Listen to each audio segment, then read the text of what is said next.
नमस्कार, news point लेकर हाजिर हूं मैं राजीव। तो देश में कई जगह चल रहे सांप्रदायिक तनाव के बीच भगवा ब्रिगेड ने नया फरमान जारी कर दिया है और ये फरमान संघ का पुराना राग ही है। जी हां, राष्ट्रीय स्वयंसेवक संघ के मुखिया मोहन भागवत ने एक बार फिर अखंड भारत बनाने की बात कही है और इस बार उन्होंने ये भी बता दिया है कि कितने वर्षों में अखंड भारत बन सकता है। आरएसएस प्रमुख मोहन भागवत ने कहा है कि सनातन धर्म ही हिंदू राष्ट्र है। भारत 15 वर्षों में फिर से अखंड भारत होगा, इसे हम अपनी आंखों से देखेंगे। मोहन भागवत ने कहा है कि संतों ने ज्योतिष के आधार पर कहा है कि अगले 20 से 25 साल में भारत फिर से अखंड हो जाएगा, लेकिन हम सब लोग अगर इस काम के लिए तेजी से प्रयास करेंगे तो ये अगले 10-15 वर्षों में ही पूरा हो जाएगा। जो भी इसमें बाधक बनेगा वो मिट जाएगा।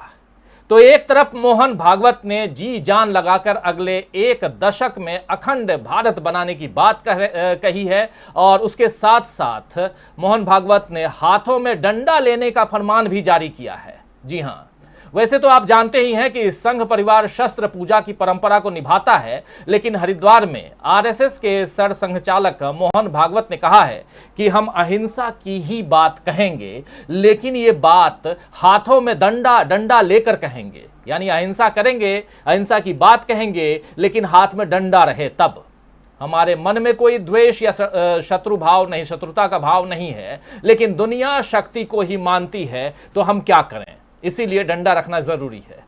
तो साफ नजर आ रहा है दोस्तों कि 2024 के आम चुनावों से पहले बीजेपी के धार्मिक ध्रुवीकरण के एजेंडे को तेज करने की कोशिश एक बार फिर संघ की तरफ से शुरू हो चुकी है और इस बार अखंड भारत को इसके लिए केंद्र में रखा गया है, सेंटर में रखा गया है। आपको बता दूं कि संघ परिवार जिस भारत को बनाने का सपना लोगों को दिखाता है उसे अखंड भारत कहता है, क्योंकि इसमें मौजूदा भारत के साथ साथ अफगानिस्तान, भूटान, म्यांमार, पाकिस्तान, तिब्बत, श्रीलंका, ये तमाम देश भारत की सीमाओं में जो आते हैं, संघ परिवार का ये विचार लोकतंत्र और मानवाधिकार के लिहाज से काफी खतरनाक है, लेकिन कहता है संघ कि ये तमाम देश जो हैं वो हमारे अखंड भारत का हिस्सा हैं।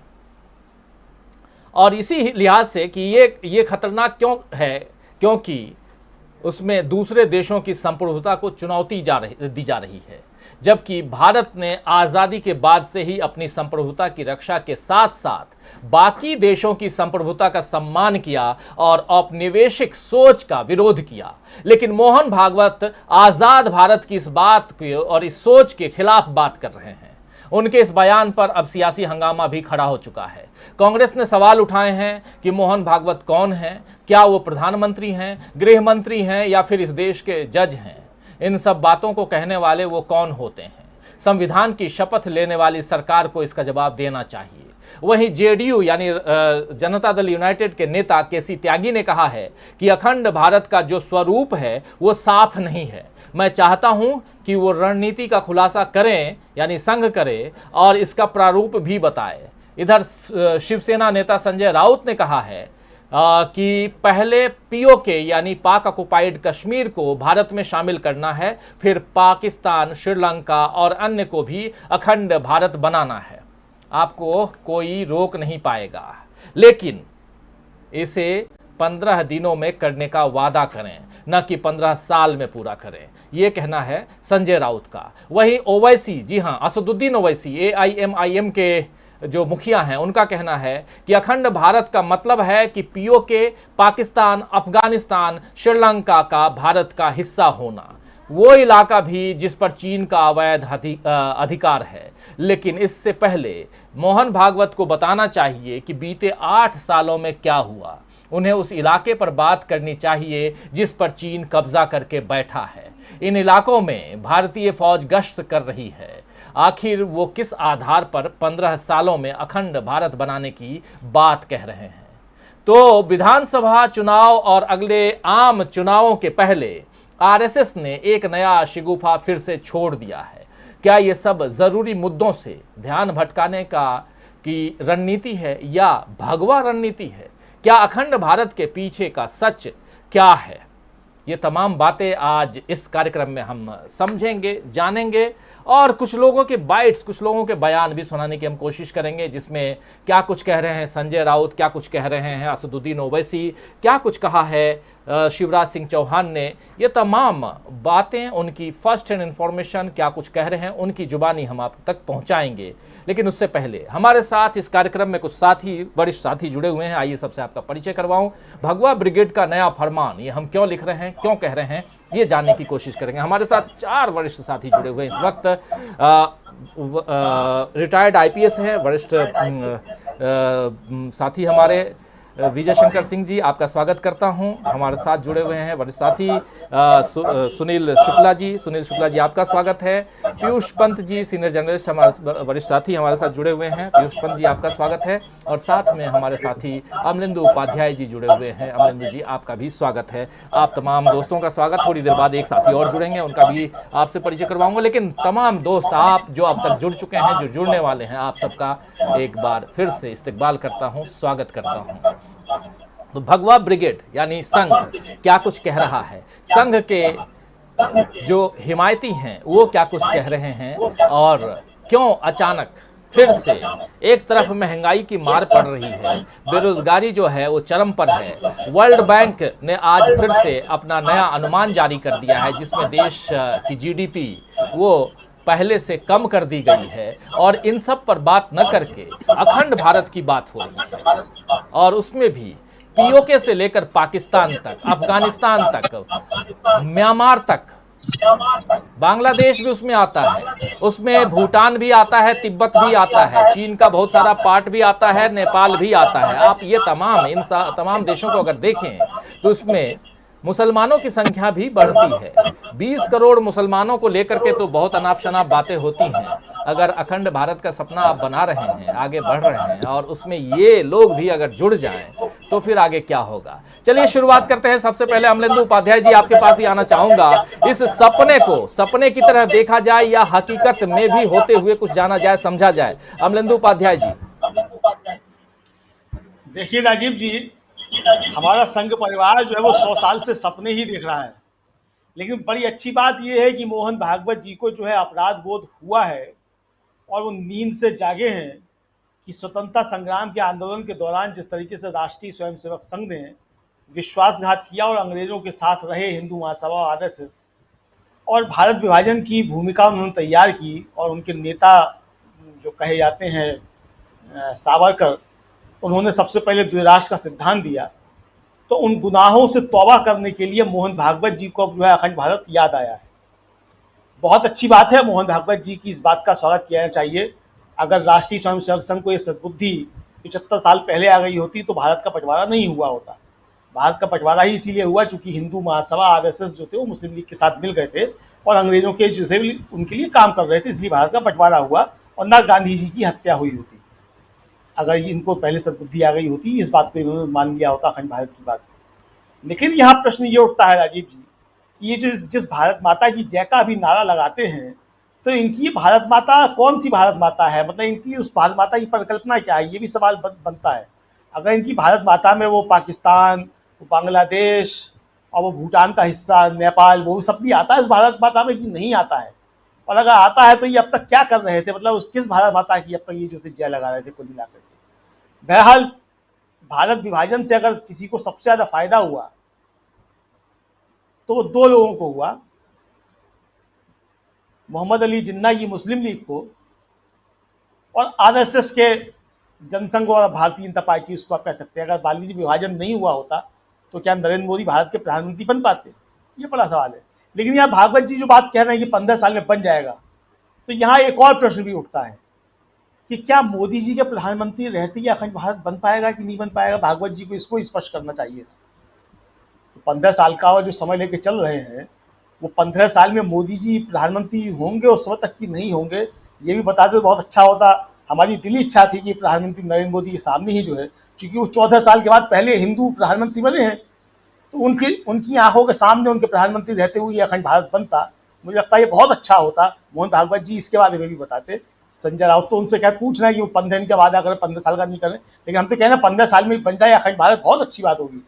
ये भारत, पाकिस्तान, बांग्लादेश जो इस भारत के हिस्से थे, उन सबके नागरिकों के लिए बहुत अच्छी बात होगी। और कभी ना कभी तो एक होना, जब बर्लिन की दीवारें टूट सकती हैं, तो ये भी हो सकता है। ऐसा नहीं है, डॉक्टर लोहिया जो थे भारत महासंघ बनाने की बात यही करते थे, और वो भारत बांग्लादेश को मिला करके महासंघ बनाने की बात करते थे कि उनके बीच रास्ते खुले हों, व्यापार हो, इस तरह की सारी बातें किया करते थे।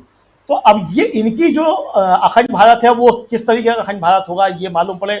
और फिर उस अखंड भारत में कैलाश मानसरोवर जो है, हमारी आस्था का प्रतीक जो है, वो होगा कि नहीं होगा, उस पर कब जो है वो भगवा झंडा फहराया जाएगा, भागवत जी कब अपनी संघ की स्वयं सिर को लेकर के, सीना लेकर के जाएंगे उस मानसरोवर पर पताका फहराने के लिए, भगवा ध्वज फहराने के लिए। मुझे लगता है कि भागवत जी को इसका भी ऐलान जो है कर देना चाहिए। और मोदी जी की उपस्थिति में अगर ये ऐलान हो जाए तो बल्ले बल्ले है, मतलब बहुत बढ़िया हो जाए एकदम से, कि मोदी जी बैठे हों, उनके सामने भागवत जी ऐलान करें कि हम कैलाश मानसरोवर पर जाकर के भगवा ध्वज फहराएंगे, अखंड भारत का हिस्सा है। जी राजीव जी, फिर आगे चर्चा करेंगे।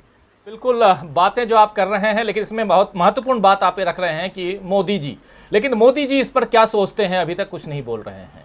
और क्योंकि वो संसदीय सीट है, वो जिस आसंदी पर हैं, वो उसकी शपथ लेकर के और लोकतांत्रिक ढंग से चुने हुए प्रधानमंत्री हैं। और जबकि कांग्रेस ने ठीक पूछा है कि आखिर मोहन भागवत कौन है, ये बड़ा सवाल है। और वो कौन होते हैं ये बताने वाले, समझाने वाले कि 10 से 15 साल में अखंड भारत बन जाएगा तो भारत की संप्रभुता और दूसरे देशों की संप्रभुता का क्या होगा। वो ये भी कह रहे हैं कि सनातन धर्म हिंदू राष्ट्र है, लेकिन उसमें दलित, आदिवासी और बहुजन समाज की क्या भूमिका होगी, ये भी बड़ा सवाल है। पीयूष पंत जी, आपसे समझना चाहूँगा, क्या कुछ आप सोचते हैं इस पूरे मसले पे?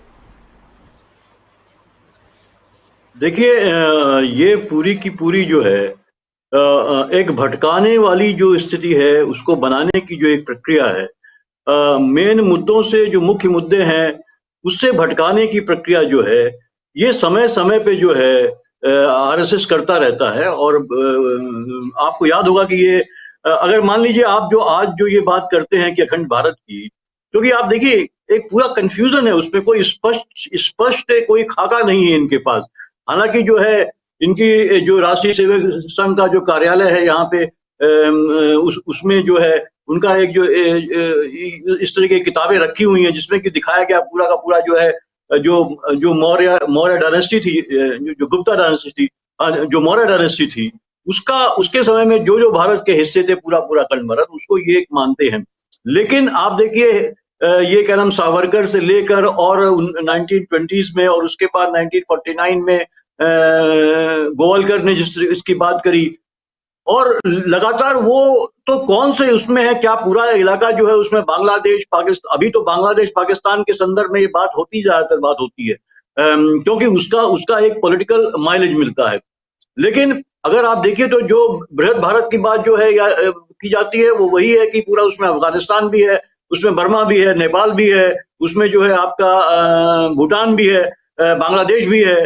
तो ये तमाम चीजें, तो ये भी अभी स्पष्टीकरण नहीं है कि ये कौन से भारत की बात कर रहे हैं, कौन से बृहद भारत की बात कर रहे हैं और किस अखंड भारत की बात कर रहे हैं। आपको याद होगा, अभी आपने एक बात कही कि मोदी जी क्या सोचते हैं, उन्होंने स्पष्ट नहीं किया।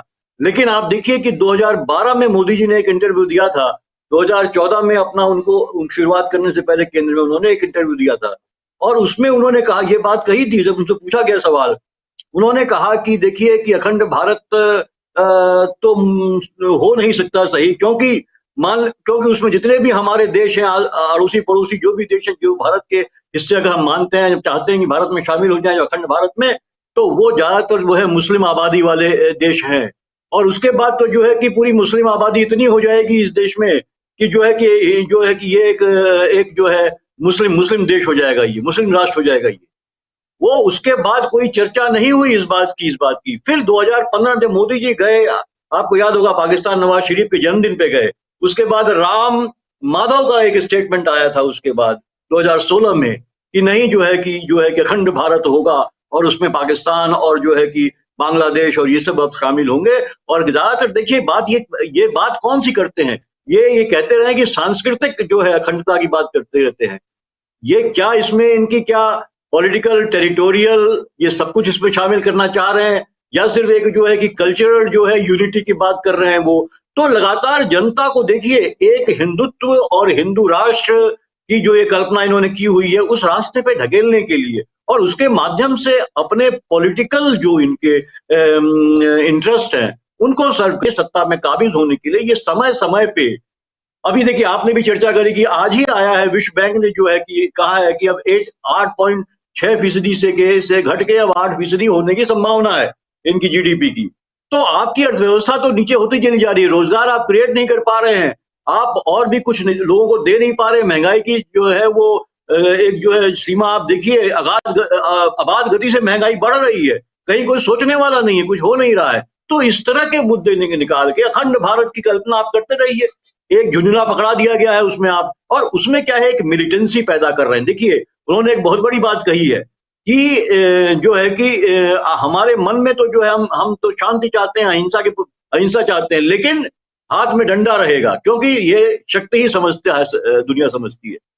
तो आप एक मिलिटेंसी पैदा करना चाहते हैं, और ये हमने देखा जो आप हरिद्वार में भी पहले देखिए जिस तरह की जो वहां पे जो है जो साधु संतों की जो वहां पे बैठकें हुई थी उनमें किस तरह से आह्वान किए गए थे, और जो है कि तलवार हाथ में लेने की और तमाम हथियार ले उठाने की और हिंसा, पूरा हिंसक बनाया जा रहा है जो मानस को जो है भारतीय मानस को, और खास लोगों के खिलाफ जो है हिंसा करने का ये एक बताया। तो आप ये अखंड भारत लाएंगे कैसे? क्या जिस तरह से रूस जो है चाह रहा है कि वो पूरा का पूरा जो सोवियत यूनियन था उसको फिर वो अपने कब्जे में कर ले, और उसने जिस तरह से वहां पे लड़ाई छेड़ी हुई है और इतने लोग निरीह लोग मारे जा रहे हैं, लाखों लोग मारे जा रहे हैं वहां पे, बर्बाद हो जा रहे हैं देश पूरा, यूक्रेन बर्बाद हो गया है वहां, जो है कि पूरे तहस नहस हो गया है, सब लोगों के घर बर्बाद हो गए, सब कुछ बर्बाद हो गया। क्या इस तरह से आप करेंगे? क्योंकि क्या आप बांग्लादेश और पाकिस्तान जो मुस्लिम आबादी है, आप देखिए वही बांग्लादेश के साथ आपके रिश्ते क्या है? बांग्लादेश का आप लगातार जो है कि आप ये बात करते रहे, मोदी जी ने भी कहा था कि साहब जो लोग वहां से आए हुए हैं, घुसपैठिए हैं, उनको बाहर खदेड़ा जाएगा। तो इस तरह की बात करते हैं, तो वो, और आप बात करते हैं कि हम ऐसे नहीं, लोगों की भावनाओं के माध्यम से जो है ये अखंड भारत बनाएंगे, वहां के लोग चाहेंगे कि वो भारत में शामिल हो जाए। कैसे चाहेंगे साहब? आप तो जहर उगलते रहते हैं, आप बांग्लादेशियों के खिलाफ जहर उगलते हैं, पाकिस्तान के खिलाफ जहर उगलते हैं आप, तो कैसे वो शामिल होंगे? तो देखिए ये एक भूल भुलैया में भटका के भारतीय जनमानस को फंसाने के लिए, और वो ताकि जो है कि जो असली मुद्दे हैं उस विकास की बात ये कर रहे हैं, इसके माध्यम से विकास होगा, आपकी अर्थव्यवस्था मजबूत होगी। आपकी अर्थव्यवस्था जब जो है कि आर्थिक जो है साधन क्रिएट करेगी, नौकरियां पैदा करेगी, आप जब आपके इंफ्रास्ट्रक्चर और डेवलप होगा जब आपका, तब जाके जो है आप आगे बढ़ेंगे। तो विश्व गुरु का जो एक कॉन्सेप्ट देते हैं उसके खिलाफ भी जाता है ये जो विकसित भारत का कॉन्सेप्ट है आपका जो है। तो ये कंफ्यूज कर रही है, खुद भी क्लियर नहीं है। आऊंगा फिर से आगे आपके पास, और बहुत सारे सवाल भी हैं जिस पर अभी चर्चा होना बाकी है। और आखिर क्या कारण है सुनील शुक्ला जी कि महंगाई और बेरोजगारी की जगह भारत की सीमाएं बढ़ाने का ख्वाब दिखाया जा रहा है? अखंड भारत अपने आप में दो अलग अलग बातें हो रही हैं। एक तरफ भगवा झंडा यहां तक कि आप मस्जिदों पे भी फहरा रहे हैं, और दूसरी तरफ आप जब कह रहे हैं कि अफगानिस्तान, पाकिस्तान, पीओके, और उसके अलावा इधर दूसरे साइड देखें तो म्यांमार तक, भूटान तक, तिब्बत तक, इन सब को तो मुस्लिम आबादी भी है। और अगर जोड़ा जाए आज की तारीख में तो लगभग आज हिंदुस्तान में 20-22 करोड़ मुसलमान हैं, और इन तमाम राष्ट्रों को जोड़ दिया जाए तो 58 करोड़ मुसलमान हो जाएंगे। तो इस आबादी 20 करोड़ की आबादी में तो यहां जिस प्रकार के कॉन्फ्लिक्ट पैदा करने की कोशिश होती है, आप उसके बाद क्या करेंगे? इन लोगों को हिंदू राष्ट्र बनाने के चक्कर में क्या इनको हिंदू बनाएंगे?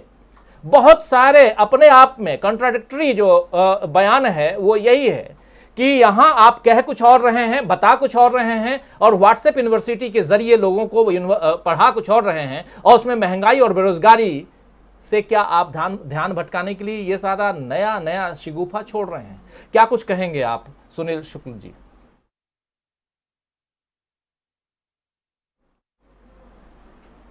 सुनील जी आपकी आवाज जरा अनम्यूट कर लीजिए।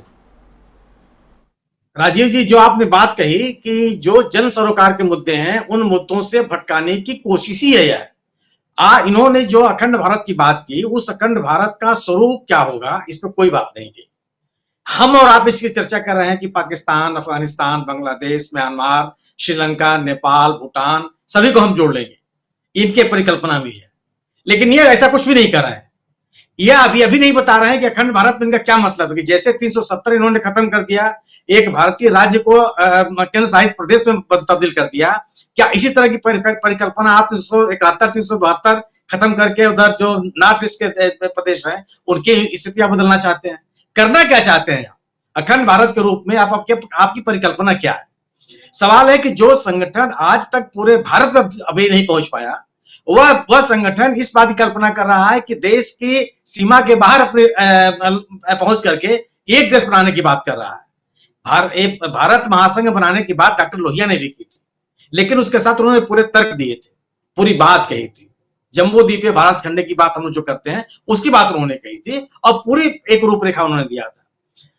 सरसंघचालक ने जो बात की उसमें कुछ भी नहीं है, उसमें केवल है कि 15 साल के भीतर, 15 साल कौन मैंने ये 15 साल की गणना सामान्य गणित के हिसाब से होगी कि वो जिससे सी माइल्स गिने जाते हैं उसके हिसाब से होगी, कि जो प्रकाश की गणना होती है उसके हिसाब से होगी? ये 15 साल क्या होगा ये स्पष्ट नहीं है। सवाल केवल यह है कि इन लोगों का उद्देश्य केवल है कि जो मूल मुद्दे हैं उन मूल मुद्दों से लोगों का ध्यान भटकाया कैसे जाए।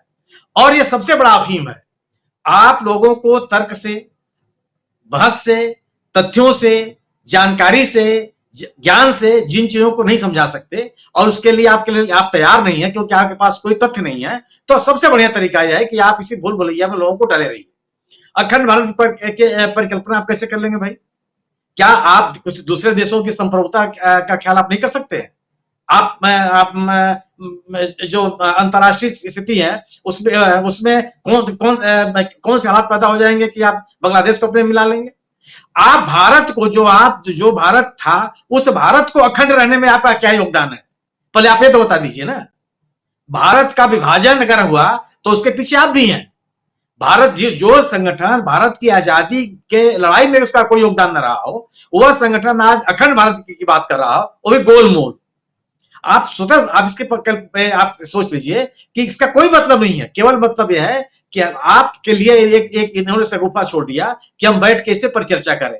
जो संगठन यह न बताता हो कि उसके पास कितने स्वयंसेवक हैं, जो संगठन यह न बताता हो कि पूरे साल भर उसकी गतिविधियां क्या रही, जो संगठन यह न बताता हो कि उसका स्थायी प्रचारक कितने हैं, जो संगठन यह न बताता हो उसके संगठन का स्वरूप कैसा है, उस संगठन का प्रमुख एक है कि हम अखंड भारत बनाएं और अखंड भारत 15 साल में इस लक्ष्य को पूरा कर लेंगे।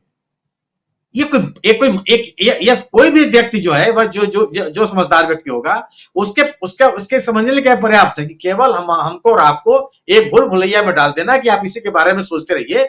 जो आपके मुख्य मुद्दे हैं, बेरोजगारी कैसे दूर होगी, स्वास्थ्य कैसे लोगों को बेहतर मिलेगा, लोग अच्छी शिक्षा की व्यवस्था कैसे हो पाएगी, स्वास्थ्य की हालत कैसे होगी, भारत की सुरक्षा, आंतरिक जो सुरक्षा की स्थिति है उसको हम कैसे निपटेंगे, जो अन्य चुनौतियां हैं उससे हम कैसे निपटेंगे, किसानों को बेहतर सिंचाई की सुविधा हम कैसे दे पाएंगे, अच्छी बीज कैसे उपलब्ध करा पाएंगे, उनको मार्केट कैसे दे पाएंगे, इसकी कोई बात नहीं करनी है। बात ऐसे यूटोपियन तथ्यों पर करनी है जिसका कोई मतलब नहीं है और आपके भावनाओं को भड़काना है। आप सोचिए कि जो संगठन हिंसा को लेकर के पिछले दिनों जो इस पूरे देश के पैमाने पर हिंसा फैली उस पर मौन हो, जो संगठन सामुदायिक और वर्गीय संघर्षों पे मौन हो, जो संगठन समूहों के संघर्षों पे मौन हो, जो संगठन अरुणाचल और मेघालय के संघर्षों पे मौन हो, वो कहे कि हम अखंड भारत बनाएंगे और अखंड भारत के लिए कहा कि 15 साल में हम पूरा कर लेंगे। और ये बात हमने कैसे सोची है? क्योंकि ज्योतिषियों ने ऐसी बात कही है। और जो संत महात्मा, वो संत महात्मा कौन है? कोई जो भारतीय संत परंपरा है इससे भी कोई लेना देना नहीं है। शंकराचार्य की परंपरा है, इनसे कोई इनको लेना लादना नहीं है। रामानंदाचार्य की परंपरा है, इनसे भी कोई संत भी इनके अपने हैं। और उन संतों ने ज्योतिष के आधार पर, ज्योतिषी कौन है? सब कुछ गोलमोल है। ये केवल एक तरह का माहौल तैयार करना उन लोगों के लिए जो असली मुद्दों पे बहस करना चाहते हैं, जो असली मुद्दों पे सवाल खड़ा करना चाहते हैं, जो असली मुद्दों पर दायित्व कार्य निर्धारण करना चाहते हैं, उनको गफलत में डालना, आम आदमी को गुमराह करना। आज गैर संवैधानिक गतिविधियों से जो सरकारें संचालित कर रही हैं उनसे आपका ध्यान हटाने के लिए इस तरह की बात की जाती है, जिससे कि आप केवल फालतू चीजों में अपना दिमाग लगा रही है, मूल मुद्दों से आप हट जाइए। इसलिए इनका जो अखंड भारत की बात है इनकी, यह केवल और केवल कपोल कल्पना है। और देश के जो मूल मुद्दे हैं, जो आंतरिक सुरक्षा का विषय हो चाहे कोई विषय हो, उससे लोगों का ध्यान भटकाने की कोशिश है। और पता है, कोई आपके मन में कोई बात होता बताइए नहीं, कैसे बनाते हैं?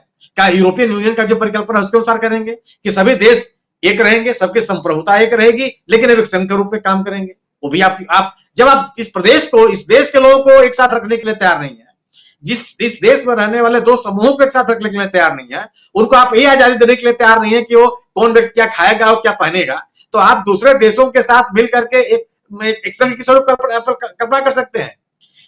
आप सोचिए कि वीर सावरकर इनके आदर्श है, और वीर सावरकर ने अपने क्या कहा कि दया, परोपकार, मानवता, सहयोग, ये चीजें निराधार हैं और इनसे व्यक्ति कमजोर होता है। जब आपकी सोच का आधार यह होगा तो आप संघ के ऊपर कल्पना कर सकते हैं क्या? और आप औपनिवेशिक हो जाएंगे। आज तो इस 21वीं शताब्दी में, 22वीं शताब्दी में आप औपनिवेशिक हो जाएंगे, संभव है किसी के लिए? तो आप केवल राजीव जी, केवल एक अपोल कल्पना है कि आप जैसे बुद्धिजीवी और अन्य ऐसे लोग जो भक्त लोग हैं, वो इस चिंतन में लगे रहे हैं कि अब इस देश का बहुत बड़ा विस्तार होने वाला है, और आप जो सामान्य मुद्दे हैं, आप अपने लड़के की शिक्षा के बारे में सोचना बंद कर दीजिए, उसके रोजगार के बारे में सोचना बंद कर दीजिए, महिलाओं की सुरक्षा के बारे में सोचना बंद कर दीजिए, औद्योगिक उत्पादन के बारे में सोचना बंद कर दीजिए, औद्योगिकरण के बारे में सोचना बंद कर दीजिए, श्रमिकों के हितों के बारे में सोचना बंद कर दीजिए। सोचिए केवल ये कि हमारे देश का, हम इस देश को एक अखंड भारत बनाने की कोशिश में लगे हुए हैं, इसलिए हम आगे हमारी असफलताएं जो हैं उस पर ध्यान मत दीजिए आप। जी बिल्कुल सही कह रहे हैं, अखंड भारत। लेकिन रोड मैप क्या है ये तो पहले रखिए सामने। ज्योतिष ने कहा है कि अगले 20-25 साल में अखंड भारत हो जाएगा, और हम कह रहे हैं कि 10 से 15 साल में इसे बनाना है, इसीलिए आप लोग इसमें जुट जाइए, और जो इसके खिलाफ रहेंगे वो भुगतेंगे। इसके साथ साथ ये भी कि हम गांधी जी के उसूलों पे चलते हैं, लेकिन हाथ में डंडा भी रखेंगे, क्योंकि दुनिया जो है वो डंडे की जोर को समझती है।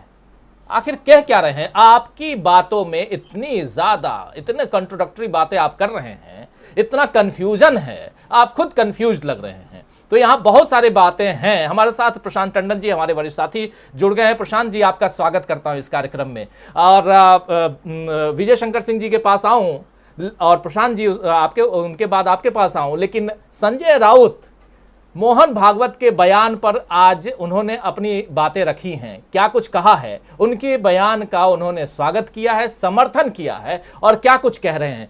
क्या सिर्फ और सिर्फ पाक ऑक्युपाइड कश्मीर को मिला लेना अखंड भारत है? यह भी एक बड़ा सवाल है। इस सवाल के साथ आऊंगा विजय शंकर सिंह जी आपके पास, लेकिन पहले सुनते हैं संजय राउत क्या कुछ कह रहे हैं। सालों में नहीं, आप 15 दिन में कर लीजिए। सरसंघ चालक मोहन भागवत जी हमारे लिए भी आदरणीय है। अगर अखंड हिंदुस्तान की बात कोई करता है तो सबसे पहले उनको पीओके को हिंदुस्तान को जोड़ना पड़ेगा, वो ले लीजिए। फिर पूरा जो पाकिस्तान विभाजन हुआ था 1947 में, उनको हिंदुस्तान को जोड़ना पड़ेगा, वो भी लीजिए। कभी कंधार तक हमारी सीमाएं थी, वो भी लीजिए। श्रीलंका भी लीजिए, और एक अखंड हिंदुस्तान, एक महासत्ता बना लीजिए। किसी ने रोका नहीं है, ये देश के लिए गर्व की बात है।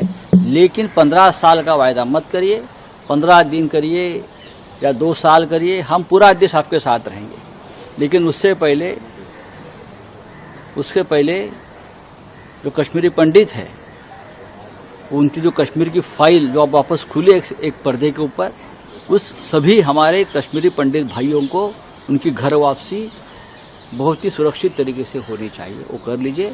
और आपका जो इरादा है अखंड हिंदुस्तान का, हम उनको जरूर समर्थन करेंगे। और इस देश के सभी राजनीतिक दल, चाहे आपके वैचारिक दृष्टि आपके विरोधी हो, वो भी आपको समर्थन करेंगे। अखंड हिंदुस्तान का सपना कौन नहीं देखता है? तो अखंड हिंदुस्तान का सपना कौन नहीं देखता है विजय शंकर सिंह जी। पाकिस्तान को ले लीजिए।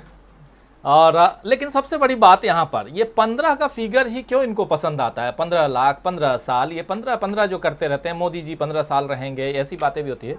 तो ये 15 का जो है फिगर, ये भी काफ़ी दिलचस्प है। आप क्या कुछ कहेंगे? तमाम हमारे तीनों साथियों के बयान भी आप सुन रहे थे, उनकी विचार सुन रहे थे, और साथ में अभी संजय राउत जो शिवसेना के की तरफ से सांसद हैं, प्रवक्ता भी हैं, उनका बयान भी आप सुन रहे थे। और साथ में क्या कुछ कहा है इन्होंने, मोहन भागवत ने, वो भी हम चर्चा में बता ही रहे हैं, बात कर ही रहे हैं, कंट्रोडक्टरी बातें कर रहे हैं, कुछ कह कुछ और रहे हैं, बता कुछ और रहे हैं, और साथ में अखंड भारत की बात कर रहे हैं। आज की तारीख में जो बात अभी पीयूष पंत जी और सुनील शुक्ल जी रख रहे थे, और बहुत वाजिब बात यहाँ पे है कि 21वीं 22वीं शताब्दी में अगर ये कहा जाए कि औपनिवेशिक स्थिति में फिर से राष्ट्र आ जाएं तो ये क्या संभव है? तो बहुत सारे सवाल हैं, और अगर बुद्धिजीवी की तरह सोचा जाए, समझा जाए, तो फिर लगता है कि ये ध्यान भटकाने की कोशिश है। महंगाई बढ़ी जा रही है, पीएनजी सीएनजी की कीमत कल रात बढ़ गई, और इससे पहले पेट्रोल डीजल की कीमत बढ़ रही है। अगर देखें सड़क पे जाएं आप तो ट्रांसपोर्ट्स के भाड़े जो हैं वो बढ़ चुके हैं। सब्जी लेने जाइए आप तो वहाँ देखिए कैसे आग लगी हुई है, हर तरफ बेरोजगारी किस कदर बढ़ी हुई है। इन सब की, और यही प्रधानमंत्री नरेंद्र मोदी जी 2013, 12, 13, 14 में कहते थे कि महंगाई पर विपक्ष क्यों नहीं बोलता है, पेट्रोल डीजल की कीमत पर विपक्ष क्यों, मतलब सरकार क्यों नहीं कह रही है कुछ, क्योंकि उस समय मनमोहन सिंह की सरकार थी। अब क्या कहेंगे आप? ये मोहन भागवत का नया शिगुफा है, नया फरमान है, या कुछ और है? इसको किस रूप में देखते हैं आप?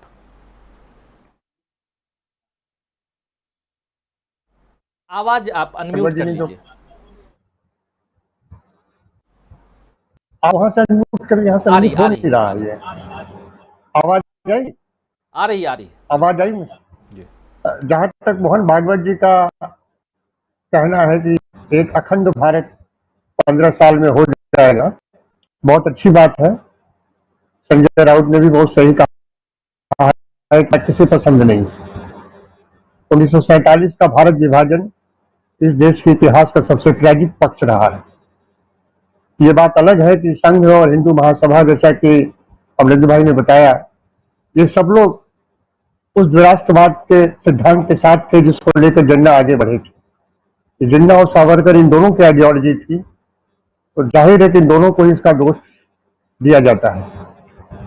अब रहा सवाल कि 15 साल में ये अखंड भारत बनाना चाहते हैं, तो जो अखंड भारत ये बनाना चाहते हैं उसका ब्लूप्रिंट क्या होगा? उस अखंड भारत में कौन कौन से देश आएंगे? पाकिस्तान और बांग्लादेश तो अंग्रेजों ने बांटे, अंग्रेजी पाकिस्तान बांट के गए थे, बांग्लादेश 71 में अलग होकर आजाद हुआ था। ये रहेगा, या इसमें अफगानिस्तान के इलाके भी शामिल होंगे, बर्मा भी आएगा, श्रीलंका भी आएगा, या फिर हम चोल राजाओं की तरह से कंबोडिया वगैरह सबको समेट लेंगे? तो किसी न किसी समय पर साउथ लंबी दूरी तक दक्षिण भारत के राजाओं का शासन रहा है, और अफगानिस्तान तक तो रहा ही रहा है। तो बहुत सा मॉडल है। मौर्यकालीन भारत होगा कि औरंगजेब का भारत होगा, ब्रिटिशकालीन भारत होगा, या इंडिपेंडेंट इंडिया होगा। इंडिपेंडेंट इंडिया में भी हमने पीओके गंवा दिया है, जो उधर चला गया है। लद्दाख का कुछ हिस्सा चीन के पास है, अरुणाचल का कुछ हिस्सा चीन के पास है। ये तमाम सीमा विवाद हैं, और हम बात अखंड भारत की कर रहे हैं। तो निश्चित रूप से यह केवल एक भटकाने एक भाषण है, ताकि हम इस चक्कर में उलझ जाएं और हम इसी में डंडा उठा लें कि अखंड भारत नहीं हो सकता है। मैं बल्कि ये कहूंगा कि स्टैंड हमारा होना चाहिए कि बिल्कुल अखंड भारत हो, लेकिन अखंड भारत क्या हो आप बताएं। और अब तो ये बात की सबसे मजबूत सरकार है, सबसे काबिल प्रधानमंत्री हैं, अपार जनसमर्थ, अपार जन बहुमत है। तो अब अगर आप नहीं कर पाएंगे तो क्या कर पाएंगे? दूसरी चीज, बात बहुत सही कही इन्होंने कि राष्ट्र के लिए शक्ति जरूरी है, लेकिन वो शक्ति कौन सी जरूरी है? आज अगर आप 2014 से और आज 2022 का इन 8 सालों में अगर आर्थिक सूचकांकों का अध्ययन करें तो आप पाएंगे कि हर आर्थिक सूचकांक में हम नीचे आ गए हैं। जो भी आपका आर्थिक सूचकांक है जिससे कि हम आर्थिकी को डिसाइड करते हैं, जो पैरामीटर बने हैं उसमें हम नीचे आ गए हैं। बेरोजगारी दर बुरी तरह बढ़ गई है, महंगाई इतनी ज्यादा बढ़ गई है कि उसकी कल्पना नहीं की जा सकती है। आज सामान खरीदने जाइए, कल उसके दाम दूने हो जा रहे हैं, नौकरियों की कोई बात नहीं हो रही है। स्कूलों की फीस बढ़ गई है, आय कम हो रही है और कुछ पूंजीपति बेतहाशा बढ़ रही है। इस पर कोई बात नहीं हो रही है और न कोई ज्योतिषी ये बताने आ रहा है कि हम 15 साल तक आत्मनिर्भर हो जाएंगे या हमारी आर्थिक स्थिति बढ़ जाएगी। जाहिर है कि मोहन भागवत जी का ये शगुफा उसी रूप में है जिस रूप में चुनाव के समय जब भारतीय जनता पार्टी कहीं कमजोर महसूस होती है तो आरएसएस फील्ड में उतर जाता है ताकि वो उसको चुनाव जितवा सके। निश्चित रूप से उसी दृष्टिकोण से ये बात कही गई है ताकि हम सबका ध्यान भटके और हम असली मुद्दों से अलग हटकर अखंड भारत की भौगोलिक स्थिति पर बात करने लगे। लोहिया ने भी भारत पाक महासंघ की बात की थी। दुनिया में आजादी के बाद या शीत युद्ध के बाद कुछ स्थितियां हैं कि छोटे छोटे देशों ने भी मिलकर अपनी एक संगठन क्षमता बनाई है। यूरोपियन यूनियन बना, अभी भी चल रहा है ये। दक्षेश बना जो ऑलमोस्ट अखंड भारत का ही हिस्सा उसे कह सकते हैं। उसमें बांग्लादेश भी है, भारत भी है, पाकिस्तान भी है, अफगानिस्तान भी है, नेपाल है, तमाम चीजें हैं। लेकिन इन सब कूटनीतिक प्रयासों को जो पहले शुरू किए गए थे उसके बारे में इस सरकार का क्या रवैया है कि कभी खुल के सामने नहीं आया। और आज बात अखंड भारत की हो रही है जबकि स्थिति ये है कि आप अखंड मोहल्ले में नहीं रह सकते, आपका मोहल्ला अखंड नहीं रह सकता। आप सीधी मानसिकता यही है कि आप धर्म के नाम पर बांट रहे हैं, जाति के नाम पे बांट रहे हैं। ऐसे समाज में रहते हैं कि 5 वक्त की नमाज के सामने आप 5 वक्त का हनुमान चालीसा पढ़ने जा रहे हैं। तो ऐसी स्थिति में आप जिस अखंडता की बात करते हैं वो अखंडता है क्या? मेरा तो कहना है कि जिस दृष्टिकोण से आज ये शासन चल रहा है, जिस दृष्टिकोण से ये संघीय हिंदुत्व चल रहा है, ये सनातन हिंदुत्व से बिल्कुल अलग है। बहुत सही बात एक हमारे मित्र निशा जी शुक्ला जी ने कही कि इनकी संत परंपरा भी अलग है, वो हमारी शंकराचार्य की परंपरा से बिल्कुल अलग है। आज तक इनके द्वारा किसी भी शंकरा नाम नहीं लिया गया। तो शंकराचार्य सनातन का प्रतिनिधित्व करते हैं। इनकी संत परंपरा जो भी आचार्य रंग मुनि है जो भी हो उनके बारे में कुछ कहने की जरूरत नहीं है। तो यह सिर्फ एक आजकल का जो माहौल है, इस माहौल में लोग अब थोड़ा मुखर हो रहे हैं क्योंकि जनसंख्याएं बढ़ रही हैं। चुनाव 24 का नजदीक आ रहा है। अरुण शौरी साहब की अगर उन्होंने भी किताब लिखी, उन्होंने कहा कि बीजेपी चुनाव जीतने की, चुनाव लड़ने की एक मशीन है। आप ये समझ लीजिए कि ये चुनाव जीत के सरकार तो बना लेते हैं लेकिन सरकार चलाएं कैसे इनका न इनको अंदाजा है, न इनकी समझ है, न इनकी मानसिकता है। दूसरी चीज, आप अगर संघ से ये उम्मीद करें कि वह आर्थिक मोर्चे पर बात करेगा तो 100 साल के इतिहास में डॉक्टर हेडगेवार से लेकर आज मोहन भागवत तक किसी का भी कोई एक लेख ऐसा बता दीजिए जिसमें उन्होंने देश की आर्थिक स्थिति के बारे में कुछ कहा हो। बीच में थोड़ा बहुत शिगुफा स्वदेशी को लेकर इन्होंने छोड़ा था और एकात्म मानववाद के रूप में गांधी जी के अंत्योदय को लेकर चले थे ये, लेकिन स्वदेशी भी इनके सत्ता में आने के बाद फिक्स हो गया और एकात्म मानववाद तो पता नहीं कहाँ चला गया। वो क्या थियरी है इनको भी नहीं पता और हमें तो वाकई नहीं पता है। तो मैं एक शब्द में कहूंगा, ये बेहद कंफ्यूज लॉट है, एक कंफ्यूजन क्रिएट करते हैं। इनको समझना बहुत आवश्यक है और हम सबको उन्हीं मूल मुद्दों पर अड़े रहना है जो मुद्दे हमको प्रभावित करते हैं, हमें आगे देते हैं और जो हमें आगे बेहतर भविष्य दे सकते हैं। बिल्कुल बिल्कुल सटीक बातें आप रख रहे हैं और महत्वपूर्ण बात इसलिए भी क्योंकि एक तरफ अखंड भारत की बात होती है और दूसरी तरफ ये भी समझना होगा, कई लोग बोलते भी हैं कि क्या एक शिगुफा छोड़ देते हैं आप लोग, शाम को बैठकर उस पर बहस करते हैं, बातें करते हैं। खैर बहस हम नहीं करते हैं, यहाँ डिस्कशन करते हैं, आपस में चर्चा करते हैं और इस चर्चा में ये भी जरूरी है दोस्तों कि ना आप समय बर्बाद कर रहे हैं ना हम समय बर्बाद कर रहे हैं। ये अगर कोई शिगुफा छोड़ रहा है उसमें कितना दम है ये जानना समझना भी जरूरी है। आगे बढ़ें और प्रशांत टंडन जी के पास आऊं, लेकिन उससे पहले ओवैसी साहब क्या कुछ कह रहे हैं। असदुद्दीन ओवैसी ने क्या कुछ कहा है इसी विषय पर। आज गुजरात में थे असदुद्दीन ओवैसी, मीडिया से बात करते हुए इस अखंड भारत पर क्या कुछ कह रहे हैं जरा सुन लेते हैं, चर्चा को आगे बढ़ाते हैं। आप लोग हमारे साथ बने रहिए और असदुद्दीन ओवैसी के बाद जरा ये भी समझेंगे अगले राउंड में कि शिवराज सिंह चौहान वो क्या कुछ कह रहे हैं। खरगोन संभाल नहीं पा रहे हैं लेकिन बातें जो हो रही हैं वो कैसे घुमाई जा रही हैं। बात अखंड भारत की नहीं नहीं है, बात बेरोजगारों के हाथ में भगवा झंडा कैसे थमा दिया जाए, और जितना थमाया जा रहा है वो कम है। बात इसकी है दोस्तों, ये समझने की जरूरत है, और यही हम यहाँ पर चर्चा करने जा रहे हैं। आइए जरा सुनते हैं असदुद्दीन ओवैसी क्या कुछ कह रहे हैं, उसके बाद सीधे आऊंगा प्रशांत टंडन जी के पास। 15 साल में 8 साल में क्या उखाड़ लिए? 8 साल में क्या करें?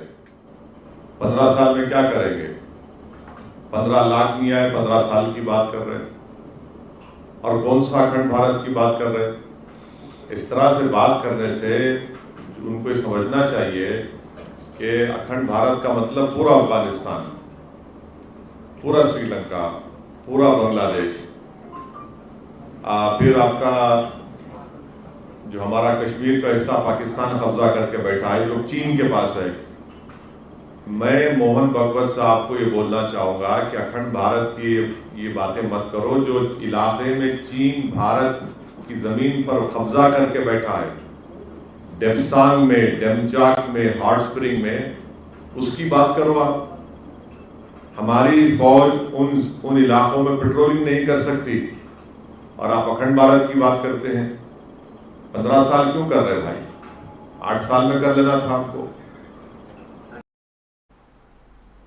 सपने बड़े बड़े दिखाए जाते हैं। 2022 में हम जी रहे हैं, बात करेंगे 15 साल आगे की, और 2045 की बात करेंगे। बहुत ऐसी बातें, 2047 की बात, जब 100 साल हो जाएंगे हमारे आज़ादी के, ये ऐसी बातें होती है कि सपने आप बहुत बड़े बड़े दिखाइए। 2022 बहुत करीब था, जिसमें किसानों की आय दोगुनी होनी थी। पूछा जाना चाहिए कि दोगुनी हो गई क्या? 2022 तक हर गरीब को अपने मकान में, अपनी छत के नीचे सोने का भी वादा, सुलाने का वादा किया गया था। क्या है ये? बहुत सारे वादे हैं। खैर, और अभी असदुद्दीन ओवैसी कह रहे थे, लेकिन आगे बढ़ूं, प्रशांत टंडन जी आपके पास आऊं। एक मोहम्मद शरीफ जी हैं हमारे साथ जुड़े हुए, जो लिख रहे हैं, बहुत वाजिब बात लिख रहे हैं कि कागज़ पर रखकर खाना खाएं तो खाएं कैसे, नफरतों के जहर से भरा आता है अखबार आजकल। बहुत खूब लिखा है मोहम्मद शरीफ ने, और लगातार लिखते रहते हैं। और साथ में एक साथी और भी हैं जो कह रहे हैं कि चर्चा बेहद ज़रूरी है। ज़रूरी इसलिए कि ये आने वाले वक्त के लिए खतरे की घंटी है। देश दंगे की ओर बढ़ रहा है, युवा बेरोजगार हैं, जनता भूखमरी का शिकार है। ये ओम प्रकाश तिवारी जी कह रहे हैं। खैर, सीधा प्रशांत टंडन जी, तमाम बातें आप सुन रहे हैं, समझ रहे हैं, आपकी प्रतिक्रिया इस पर चाहूँगा। अखंड भारत की बात हो रही है, किस अखंड भारत की बात? और सबसे पहले सवाल ये उठता है कि आप जिस लोकतांत्रिक परिपाटी में, जिस लोकतांत्रिक देश की परिकल्पना के साथ जी रहे हैं, क्या उस सोच को आप खारिज करने जा रहे हैं? यानी लोकतंत्र को ही खत्म करने की बात कर रहे हैं? किस बात? लोकतंत्र हमारे यहाँ है तो क्या दूसरे देश में लोकतंत्र नहीं है? आप क्या, किस ढंग से आप पाकिस्तान को, बांग्लादेश को, अफगानिस्तान को, म्यांमार को, तिब्बत को, भूटान को, श्रीलंका को, इन सबको अपने देश में मिला लेंगे? क्या करने वाले हैं? रोड मैप क्या है? ये तो रखना होगा। आप सिर्फ ये कहेंगे कि चूंकि एक महात्मा ने कहा है, ज्योतिषियों ने कहा है कि 20-22 साल में हो जाएगा, और हम आपको टारगेट देते हैं कि 10-15 साल में कर लें। क्या कह रहे हैं मोहन भागवत साहब? जरा समझाइए प्रशांत टंडन जी। मुझे लगता है मोहन भागवत बहुत ही सस्ते किस्म की जासूसी नॉवेल पढ़ रहे हैं और उससे प्रेरित हैं। ये कैसे करेंगे आप? इस तरीके का सद्दाम हुसैन ने जैसे कुवैत पे कब्जा कर लिया वैसे करेंगे, या अभी पुतिन ने डॉनबास क्षेत्र में सेना भेज दी वैसे करेंगे? कैसे करेंगे? ये मध्ययुगीन आइडिया लेकर 21st सेंचुरी में ये लेकर आ रहे हैं। जो सुनील जी कह रहे थे कि एक ऐसी ऑर्गेनाइजेशन जो रजिस्टर्ड नहीं है, ना उनके पास 80G है, ना उनके पास 12A है, ना उनके पास जो पैसा जाता है वो कौन देता है, कितना देता है, पहले ये सब चीज़ें ठीक करें। दूसरा कि 14% मुसलमान आपके देश में है, उससे तो आप इतना परेशान हैं कि हनुमान चालीसा भी जो है वो इस्लामिक कैलेंडर के हिसाब से पढ़ी जाएगी। ऐसे बयान इन लोगों के लोग दे रहे हैं कि अजान जब होगी तो हम इस्लामिक वो भी पढ़ेंगे, हनुमान चालीसा भी पढ़ेंगे। तो आपसे 14% मुसलमान तो संभल नहीं रहा है, और आप इस देश में अखंड भारत करके 35% मुसलमान कर देंगे, तो 35% मुसलमान तो बहुत ताकतवर होगा। मोहन भागवत जी क्या कहना चाहते हैं? तो ये शिगुफेबाजी है, और इसमें कोई बहुत वो नहीं है कि इसमें दिमाग लगाया जाए कि ये कैसे करेंगे। सार्क है, सार्क कंट्रीज़ का, हमारे दक्षिण एशिया देशों का सम्मेलन है, वो उसकी हालत ख़राब है। वो टेक ऑफ ही नहीं हुआ वो आइडिया कभी। वो इंडिया पाकिस्तान के झगड़े में ही सार्क समिट जो है वो समर्पित हो गई। यूरोपियन यूनियन न मालूम कहाँ से कहाँ आगे निकल गया। दूसरे और जो रीजनल कोऑपरेशंस हैं वो बन रहे हैं दुनिया में। तो कोई मुझे मोहन भागवत से बहुत उम्मीद भी नहीं है कि वो 21st सेंचुरी का आइडिया देंगे और यूरोपियन यूनियन जैसा कोई आइडिया लेकर आएंगे, या फिर कोई समझदारी की बात करेंगे। वो केवल और केवल, देखिए, वो जो हमारे बाकी साथी कह रहे हैं कि अटेंशन डाइवर्ट करने की बात है दूसरे की। देखिए, जो वैसी बात कह रहे थे, बहुत पते की बात कह रहे थे कि 8 साल बीत गए, नरेंद्र मोदी के ने क्या किया। 8 साल बहुत बड़ी पीरियड होता है किसी भी प्रधानमंत्री के लिए, जिसके पास इतना बड़ा मैंडेट है। आप देखिए कि मनमोहन सिंह, जिनके पास मैंडेट नहीं था, जिनके जो कोalition की सरकार चला रहे थे, उन्होंने भी MNREGA, RTI, right to food, ये सारी चीजें कर दी। राजीव गांधी ने 5 साल में पंचायती राज, टेलीफोन, कंप्यूटर और नवोदय विद्यालय, तमाम चीजें कर डाली उन्होंने।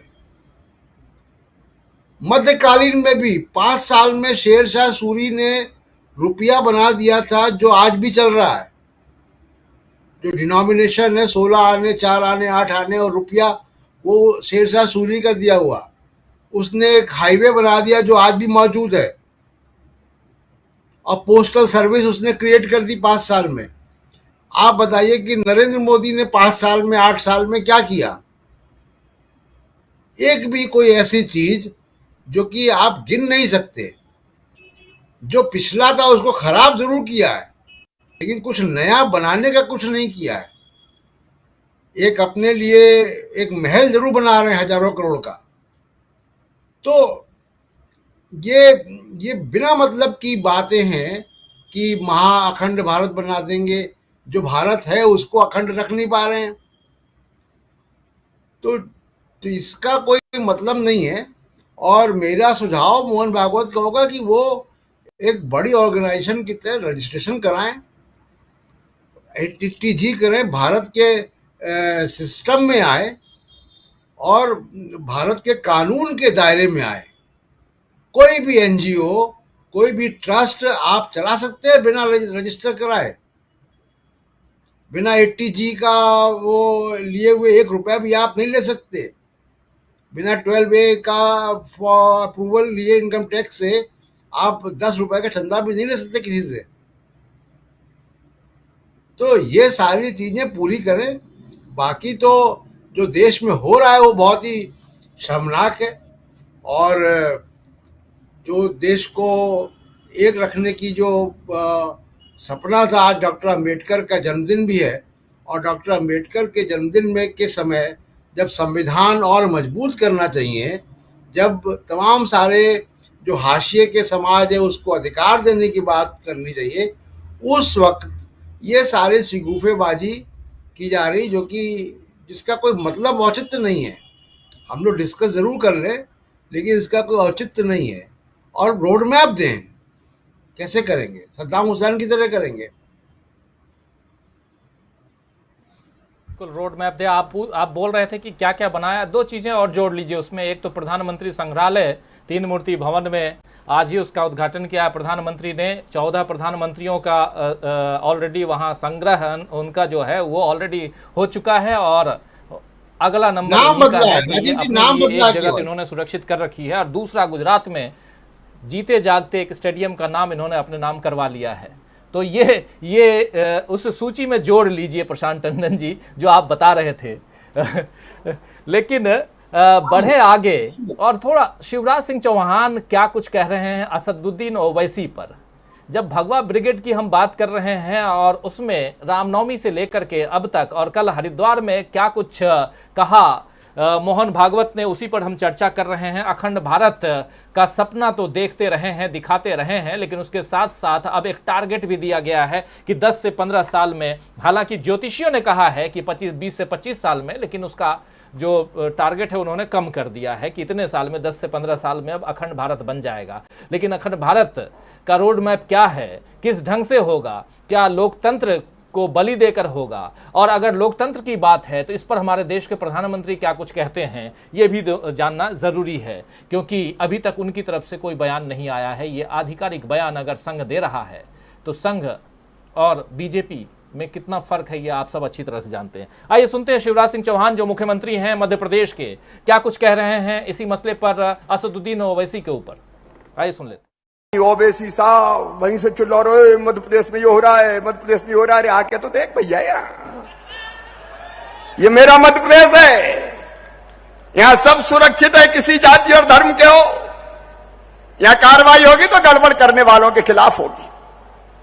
ओवैसी साहब वहीं से चिल्ला रहे मध्य प्रदेश में ये हो रहा है, मध्य प्रदेश में ये हो रहा है। आके तो देख भैया यार, ये मेरा मध्य प्रदेश है, यहाँ सब सुरक्षित है, किसी जाति और धर्म के हो।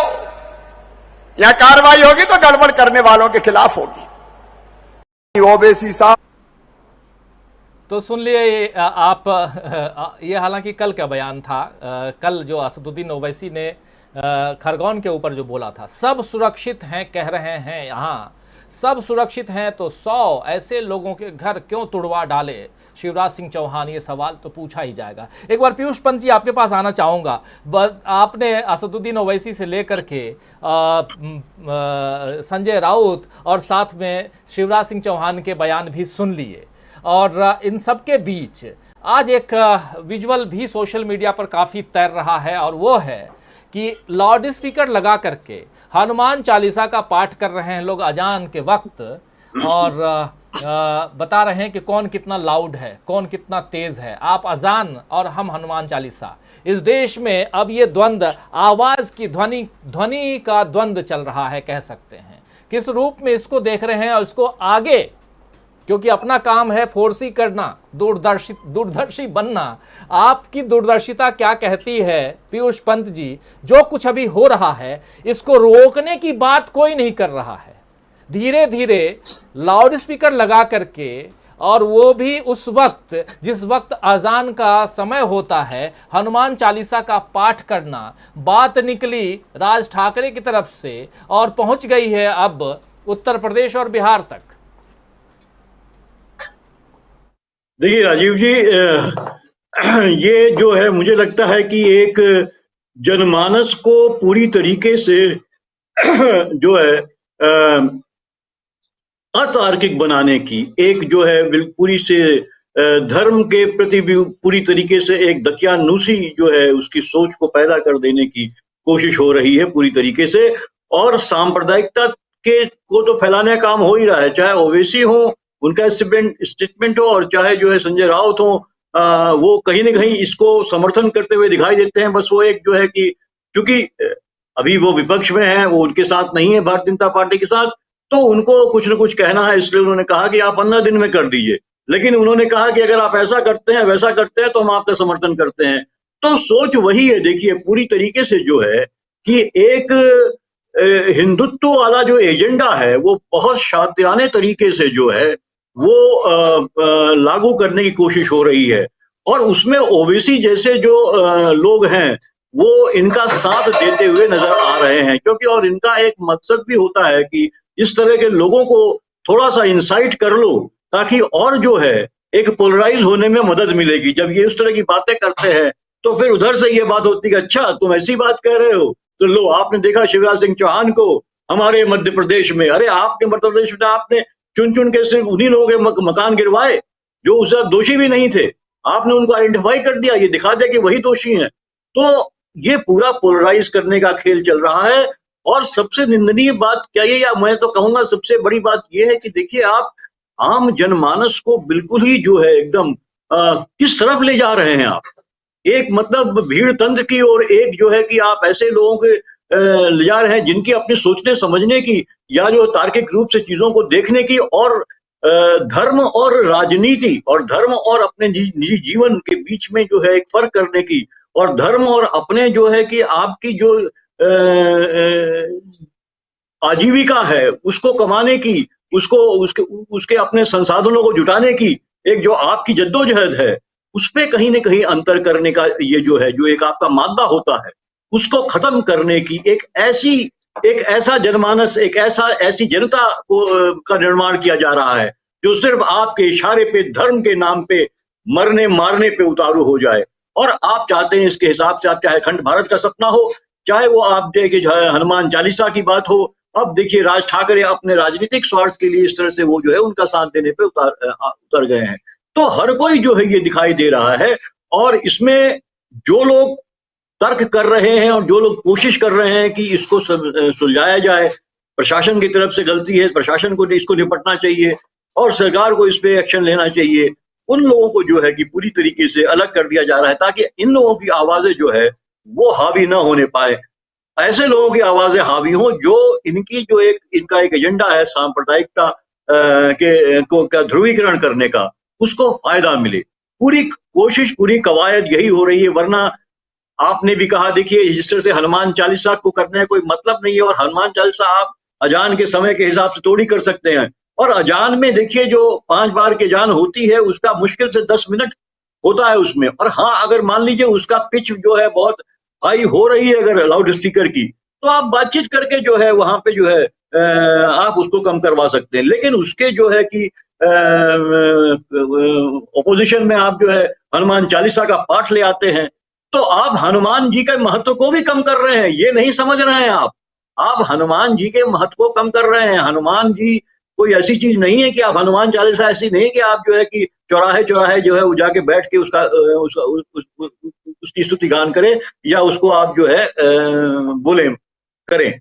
वो एक होती है श्रद्धा के हिसाब से, आदमी अपने सेलेक्टेड प्लेसेस में अपने जाके घर में मंदिर में ये करता है, और कभी कभी जो आयोजन में होता है क्योंकि एक भक्ति भाव जुड़ा होता है। लेकिन आप उसको एक हथियार बना लेते हैं, तो आप धर्म को निश्चित रूप से कहीं न कहीं जो है एक ऐसा विषय बना देते हैं जो आपको मूढ़ बनाने की तरफ ले जाता है। आप मूढ़ बन जाते, मूढ़ता की तरफ ले जाया जा रहा है पूरे समाज को, और जो है कि एक जो है कि गड्ढे में ढकेला जा रहा है जहां कूप मंडूक होके वो वही उछल कूद करता रहता है और चीजों को समझता नहीं है उसको। तो मुझे लगता है कि एक समाज को एक अंधेरी एक सुरंग में ढकेलने की कोशिश हो रही है अपने स्वार्थ के लिए, जिसका खामियाजा जो है इस समाज को, हमारे देश को भुगतना पड़ेगा अगर अभी भी नहीं चेते ये लोग जो है, और खासकर वो लोग जो इनको फॉलो कर रहे हैं उसकी तरह, जिस तरह से चूहों ने बैकपाइपर को फॉलो किया था और अंत में जो है वो जाके नदी में डूब मरे थे, उसी तरह ये जो है कि इनका हाल होगा कि वो कहीं कहीं बचेंगे नहीं, न देश बचेगा, न समाज बचेगा, न लोग की जिंदगी बचेगी। तो ये समझना होगा हमें और आपको, और हमारी और जो लोग इसके खिलाफ आवाजें उठा रहे हैं उनको और आवाजें उठाने होंगी, और इस तरह के लोगों को जो है कि कहीं न कहीं साइडलाइन करना ही होगा। क्योंकि देखिए ये बहुत खतरनाक खेल खेला जा रहा है हिंदुत्व के नाम पे, हिंदू राष्ट्र के नाम पे। क्योंकि हिंदू राष्ट्र की, देखिए आप हिंदू राष्ट्र किसी भी धार्मिक राष्ट्र पे, या हम अपने अड़ोस पड़ोस में देख रहे हैं, कोई भी जो है धर्म आधारित जो भी राष्ट्र बनता है उसका क्या हश्र होता है। ये हमने देखा है, अफगानिस्तान में देखा है, हमने जो है कि सऊदी अरेबिया में देखा है, हमने ईरान में देखा है, हमने पाकिस्तान में देखा है, अपने यहाँ हमने बांग्लादेश में भी देखा था शुरुआती दौर में। लेकिन वहां कुछ संभला गया, वहां पे जो है कि वो सरकार जो आई वहां पे जो है उसके बाद शेख हसीना की सरकार, उन्होंने जो है उन चीजों को थोड़ा उस तरह से कोशिश करी समझाने की। उसका परिणाम है कि बांग्लादेश की जीडीपी भी आगे बढ़ी है, बांग्लादेश और भी कई सेक्टर्स में आगे बढ़ा है, एक्सपोर्ट में आगे बढ़ा है, वहां जो है वो कहीं ना कहीं जो है टेक्सटाइल के मामले में बहुत आगे है वो। तो ये तमाम चीजें हैं जो वो आपकी समझ जो होती है उस धर्म को जब आप धर्म की जगह पे रखते हैं, धर्म को जब आप फोरफ्रंट में नहीं ले आते हैं, धर्म से आपकी राजनीति नहीं जब चलती है, तो ये सब चीजें नहीं होती। लेकिन अदरवाइज आप जो है कि सीधे सीधे जो है एक कहीं न कहीं एक अंधे, कहिए कि अंधी सुरंग में जो है वहां ही चलने की, जहां आपको दिखाई नहीं देता। इसीलिए देखिए, वही जो है कि वृहद भारत का आप कह लीजिए, जो ये नारा दे रहे हैं, जिसकी बात कर रहे हैं, ये एक अंधी सुरंग का ही नारा है। आपको पता नहीं, अंधी सुरंग में चलते चले जाइए। कौन से बात कर रहे हैं आपकी, जो भारत को आप विस्तारवादी बनाएंगे और किस तरह से उसको बना देंगे, भारत बन जाएगा इतना। तो ये एक अंधी सुरंग में ढकेल रहे हैं लोगों को, जहां कुछ दिखाई न दे, जहां आवाजें सुनाई न दे, और बस आप चलते चलिए। हाँ, एक रोशनी दिखाई दे रही है, आप बताते चलिए कि हाँ साहब जो है कि भारत जो बन जाएगा, महान बन जाएगा, और भारत जो है $5 ट्रिलियन इकोनॉमी हो जाएगी, विश्व गुरु बन जाएगा। और अब तो इन्होंने ये शिकवा छोड़ दिया कि अब जो है भारत जो है कि अखंड भारत जो है वो जो है वो होके रहेगा 15 साल के अंदर। तो ये सिर्फ और सिर्फ जो है जनता को जो है मूढ़ बना के जो है एक अंधी सुरंग में ढकेल रहे हैं, जिसके परिणाम बहुत घातक होने जा रहे हैं। ये इनको समझना होगा। बिल्कुल। सुनील शुक्ल जी, क्या अखंड भारत, ये जो पूरा का पूरा एक पिछले दिनों हम देख रहे हैं, जो कुछ भी चल रहा है उस पर कई बार चर्चा हम लोग कर भी चुके हैं। अखंड भारत का शिगुफा, इस नाम का जो शिगुफा छोड़ा गया है, ये भी धार्मिक ध्रुवीकरण की कोशिश है क्या? धार्मिक ध्रुवीकरण के नाम पर ही, क्योंकि अखंड भारत एक तस्वीर जो दिखाई जाती है, वो तस्वीर बहुत पहले से हम लोग देखते आ रहे हैं। लेकिन इस वक्त इस चर्चा का, इस बात का, इन शब्दों का, अखंड भारत शब्द का जिक्र करना क्या मायने रखता है? क्या बिल्कुल इसको चुनावी मान लिया जाए या कुछ और? क्योंकि देश में जिस प्रकार अलग अलग ध्रुवीकरण की बात हो रही है, 80-20 की बात हो रही है, सांप्रदायिक तनाव भड़काने की बात हो रही है, उसमें अचानक, क्योंकि संघ प्रमुख का ये बात लेकर के आना, कुछ ना कुछ मायने तो होगा। क्या कुछ समझते हैं आप इसके पीछे की कहानी? अनम्यूट कर लीजिए सुनील जी। राजीव जी, अखंड भारत की कल्पना किसी नगर निगम का विस्तार नहीं कि 5 गांव मिला लीजिए और नगर निगम का विस्तार हो गया कि सिक्योरिटी ऑर्डर आप पास कर दीजिए। ये आप जिसका रोड मैप न, और इसके बाद आप सोचिए कि जिस संगठन के पास जो संगठन लाठी को ताकत का पर्याय मानता हो आज 21वीं शताब्दी में, उससे आप क्या किस चीज की उम्मीद करते हैं आप? जब पूरी दुनिया कहती है कि ज्ञान ताकत है, सूचनाएं ताकत है, जानकारी ताकत है, वैसे में लाठी जो संगठन कहे कि यह ताकत का पर्याय है, तो आप उम्मीद कीजिए कि किस सोच की तरफ जा रहे हैं लोग।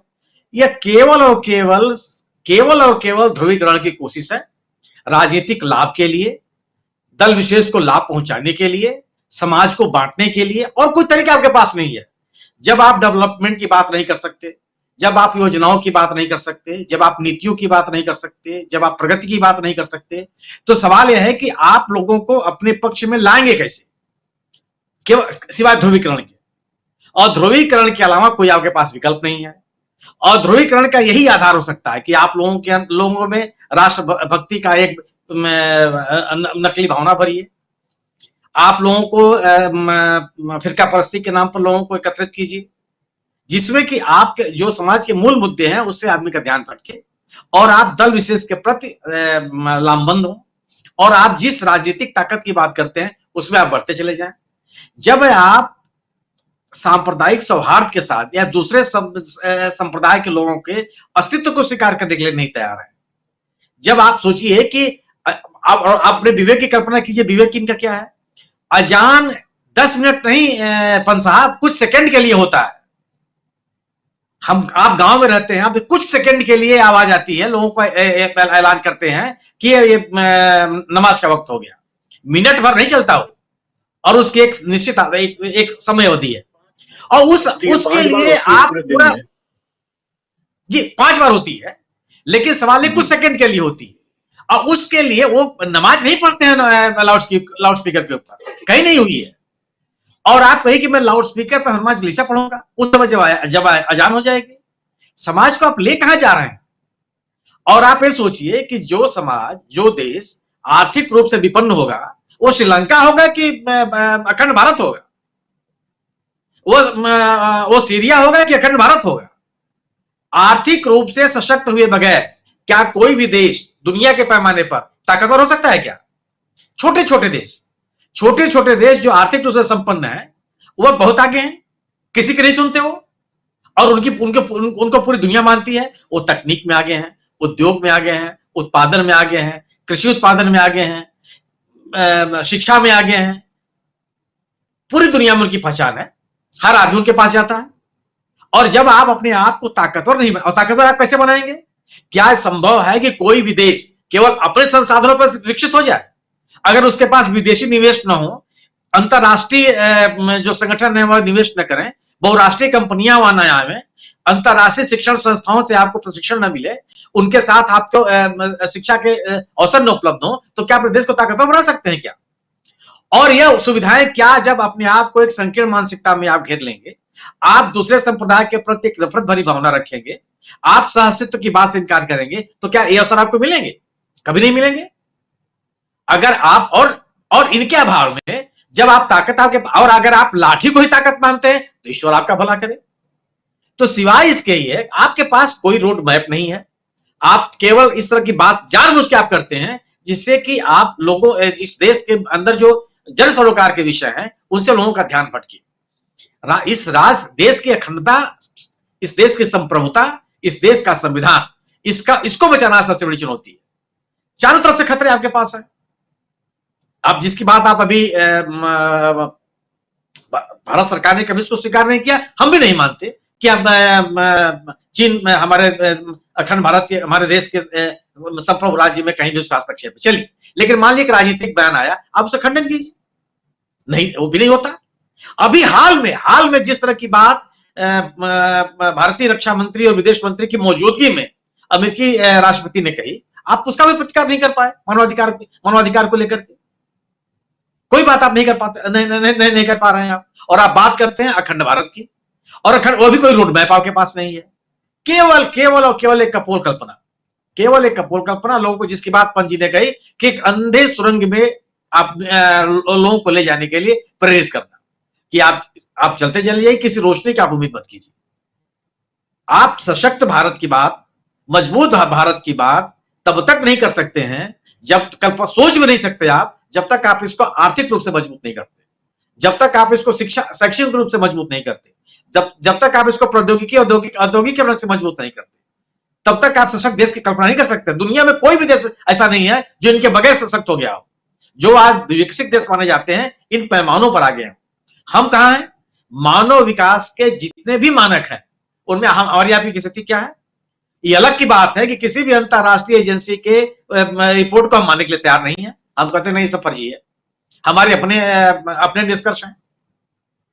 तो सवाल इस बात का है ना कि आप इस तरह की बात करके केवल एक तरह का भ्रम फैलाना चाहते हैं और एक फर्जी किस्म का राष्ट्रवाद दिखाना चाहते हैं जिससे कुछ हासिल नहीं होना है, कुछ भी हासिल नहीं होना है। देश को अब मैंने समूह में आप अविश्वास की स्थिति पैदा करना चाहते हैं, और ये किसी भी देश के लिए किसी समाज के लिए हित कर, किसी गांव के लिए हित कर नहीं है। जिस मोहल्ले में आप रहते हैं वह हित कर नहीं है। जिसके विजय शंकर जी ने कही कि उस मोहल्ले में आप सुरक्षित नहीं है। देश की बात तो छोड़ दीजिए, जिस तरह का आप माहौल बनाते जा रहे हैं, और इस तरह का माहौल बना करके आप यह उम्मीद करते हैं कि पड़ोस के देश आपके साथ महासंघ बना लेंगे, आपके साथ अखंड भारत की परिकल्पना में शामिल हो जाएंगे। और क्या वो इतने कमजोर हैं कि आपने एक बार सीटी बजाई और सब दौड़ के आपके पाले में चले आएंगे? कहां, किस दुनिया में आप जी रहे हैं? कहां ले जाना चाहते हैं लोगों को? किस तरह का सपना दिखाना चाहते हैं इस देश के युवाओं को? एक मजबूत देश जो अपने 70 सालों में बड़े संघर्षों के साथ अपने लोकतांत्रिक मूल्यों को मजबूत करता रहा है, अपनी लोकतांत्रिक संस्थाओं को मजबूत करता रहा है, संविधान द्वारा दिए गए संस्थाओं के प्रति जिसकी हमारी आस्था रही है, हम अपने लोकतांत्रिक प्रजातांत्रिक मूल्यों के प्रति हम गर्व करते रहे हैं, दुनिया के पैमाने पर हमारी एक प्रतिष्ठा रही है, वहां आप किस तरह का माहौल बना रहे हैं आप? इस तरह की बात करके कि केवल और केवल ध्रुवीकरण की बात हो, एक वर्ग विशेष के प्रति विद्वेष की भावनाएं पैदा हो, उनके मन में लेकर के हमारे मन में हिकारत की भावना पैदा हो, और इस तरह से आप एक सशक्त देश की बात कर सकते हैं क्या? संभव ही नहीं है। तो आप एक कह रहा हूं कि आप जो संगठन आज पूरे देश के पैमाने पर अपनी मौजूदगी नहीं कायम कर पाया, वह संगठन कहे कि हम अखंड भारत बनाएंगे और जितने भी हमारे अड़ोस पड़ोस के देश हैं उनको हम मिला लेंगे। केवल कपोल कल्पना है और केवल इस तरह की बात है कि आप केवल इन्हीं बातों में उलझे रहिए। आप उन मुद्दों की बात ही मत कीजिए जिन मुद्दों को लेकर के जिन मुद्दों की बात की जाती रही है। यही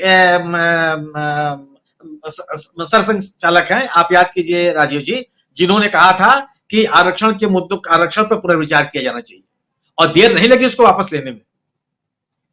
आप कहते क्या, कह करके कितनी देर तक खड़े रहते हैं आप, उन पर टिकते कैसे कितनी देर तक है? क्योंकि कोई आपके पास रोड मैप नहीं है, कुछ भी कह दीजिए और आपके पास ऐसे लोगों की एक तादाद है जो उसके पीछे पीछे आप वो लग जाएंगे। जब आपको, जो आप सोचिए कि आप इस देश के एक बड़े संगठन के प्रमुख हैं और वह आपके सामने संविधान की, संवैधानिक प्राविधानों की, कानूनी व्यवस्था की, लोकतांत्रिक मूल्यों की अवहेलना हो रही है, सरेआम हो रही है, सरकार के स्तर पर संस्थागत रूप से हो रही है और आप चुप है। तो आप इस बात को समझ में नहीं आती है कि आप देश को किस तरफ ले जाना चाहते हैं।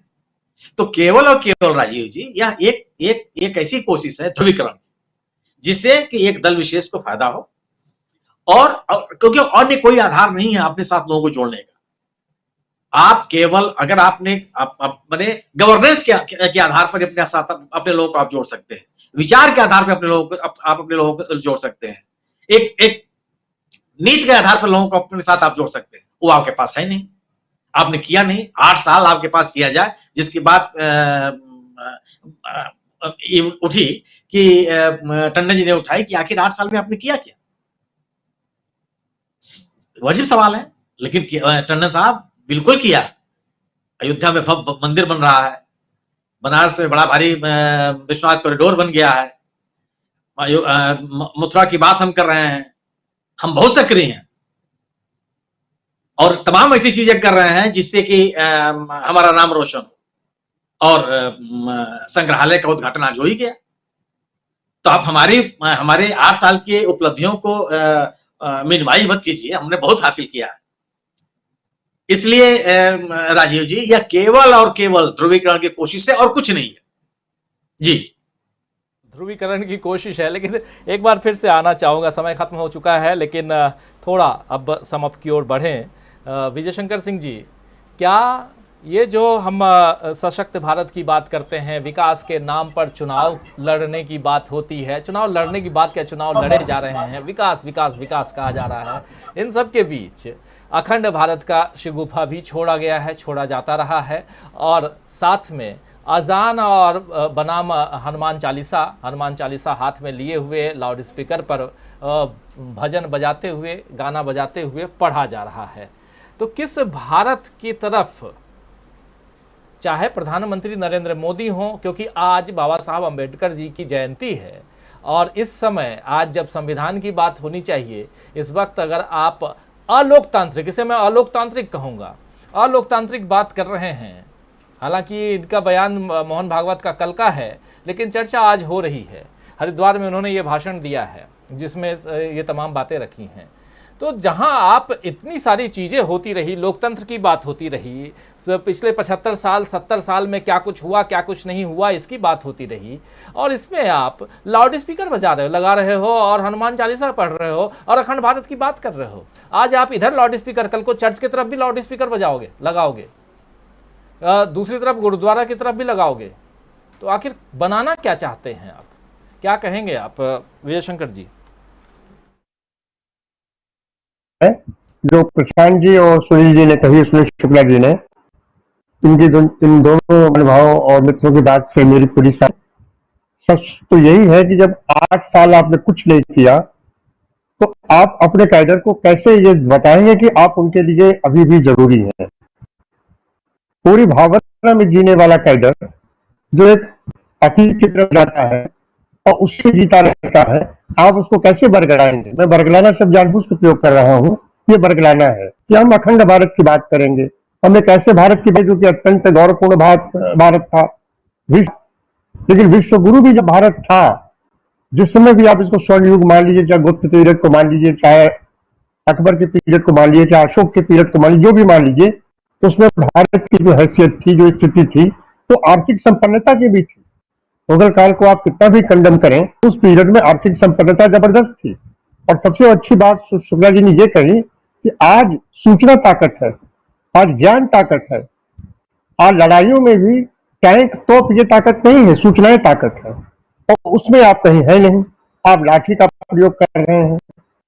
लाठी एक प्रतीक तो हो सकता है आपके लिए कि साहब वो शक्ति का प्रतीक है, लेकिन एक भूखा नंगा देश कैसे शक्ति संपन्न होगा?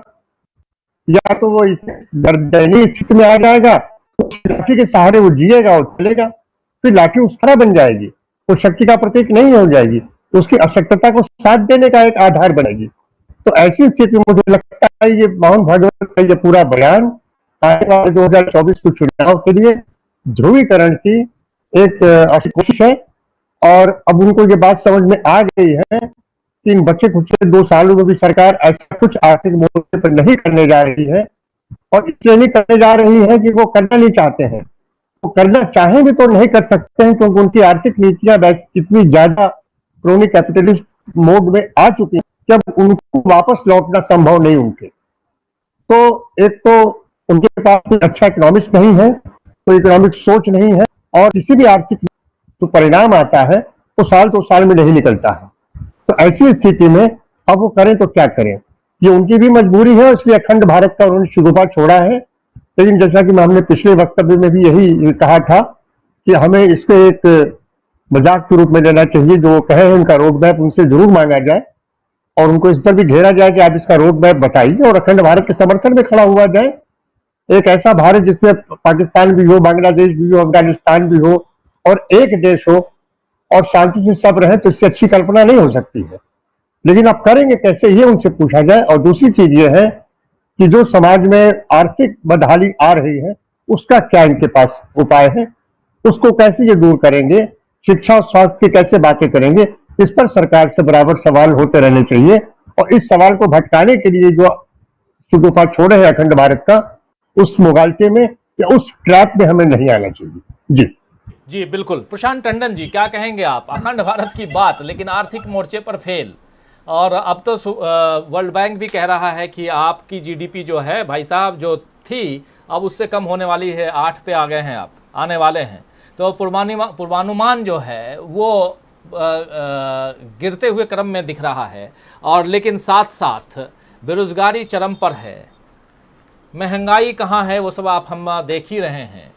अब बात अखंड भारत की, और उससे भी ऊपर उठें तो हनुमान चालीसा पढ़ते रहिए। और इनमें से बहुत लोगों से पूछ लीजिए कि चलो भाई पढ़ के बता दो, तो मैं दावे के साथ कह रहा हूं कि 100 में से 50 लोग तो ऐसे मिलेंगे जिनको हनुमान चालीसा याद भी नहीं होगा।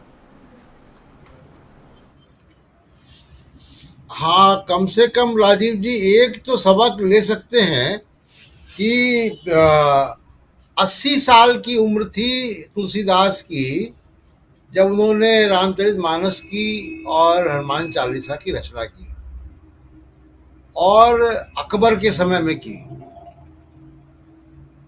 अकबर कोई डेमोक्रेटिक आदमी नहीं था, शासक नहीं था। अगर वो इनटॉलरेंट होता तो उसको कितना वक्त लगता। लेकिन हनुमान चालीसा हमारे बीच में तुलसीदास के ज़माने से अभी तक है। ये बेसिक फ़र्क जो है ये समझना चाहिए, पहली बात। दूसरी बात ये कि देखिए जो कुछ देश में हो रहा है, खरगोन में जो हो रहा है, जो और जगह हो रहा है, ये अभी रुकने वाला नहीं है। जो जिन सारी बातों की चर्चा हम सब कर रहे हैं, बेरोजगारी, आर्थिक front, human development index, global democratic index, press की आज़ादी के इंडेक्स में हम 142वें हैं 180 देशों में। किसी भी इंडेक्स में, हैप्पीनेस इंडेक्स में भी बहुत पीछे हैं। तो तमाम सारे इंडेक्स में हम पीछे चल रहे हैं। और भारत जिस तरीके से जाना जाता था, जिस खूबी के लिए, अपनी टॉलरेंस, विविधता और लोकतंत्र के लिए, वो सारी चीज़ें खत्म हो चुकी हैं मोदी के समय में। तो अब, और मुझे नहीं लगता कि मोदी साहब ने इतिहास बहुत गंभीरता से पढ़ा है, क्योंकि कई भाषणों में उनका इतिहास के बारे में जब बातें आती हैं तो लगता है कि गंभीरता से उन्होंने इतिहास को नहीं पढ़ा है। पढ़ा होता तो उनको मालूम होता कि इस तरीके के पॉलिटिक्स में, इस तरीके की नीतियों में जिसने भी फॉलो किया है उसको इतिहास ने बख्शा नहीं है। इतिहास गोदी मीडिया के लोग नहीं लिखेंगे।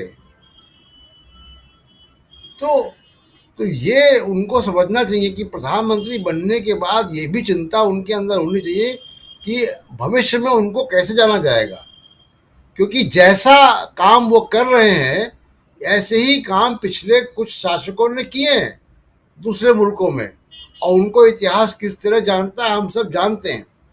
मुझे लगता है कि जो तमाम सारी विफलताएं हैं उसको छिपाने के लिए और कहीं कोई